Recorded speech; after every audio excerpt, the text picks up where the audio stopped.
Дариға апай, саламатсыз ба? Саламатсыз. Жамбыл рахматыламын. Иә, саламатсыз. Так, қазір бейне және аудио жазылым жүруде. Сіздердің 3 нұсқа, 3 копияларыңыз болу керек. Ілініп тұрған жаңағы сайлау учаскелеріңізде сол қайда? Мен кеше 9-ның барлығына бер жергеннен кейін ол жерге іліп тастаған жоқпын. Аха. 17 адам отырды азыңды тіркегеннен.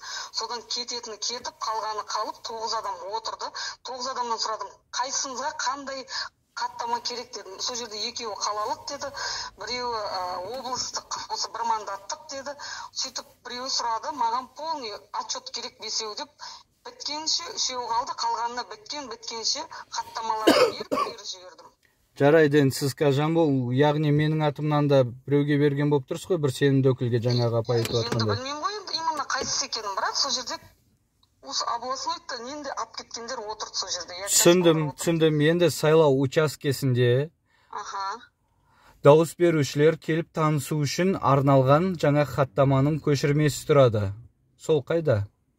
Мен ол жер көшірме шықтың тастаған жоқпын, барлығын апарып өткізіп тастадым. Жоқ, сайлау туралы Конституциялық Қазақстан Республикасының Конституциялық заңы бар. Соны неге таптадыңыз, неге ұстанбайсыз, неге көшірмені іліп кетпеңіз? Мен қазір Руановадан сұрап көрейін, егер бар десе, мен барып сол жерден көшірмесін алып сіздерге беруге мүмкіндік жасаймын. Жақсы, осыған хабарласыңыз, иә? Рахмет.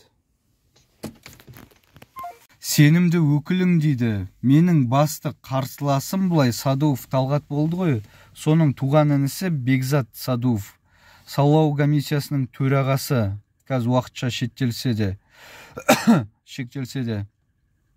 Сондай жаңағыдай менің ойымша жалған куәлік жасап, өздерінің адамдарына жаңа хаттамаларды алғызған, кешегені арандату.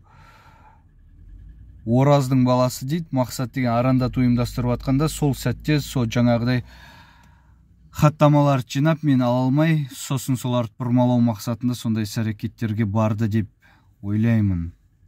Байланыста боламыз қазір, аламыз ба, аламаймыз айтамыз.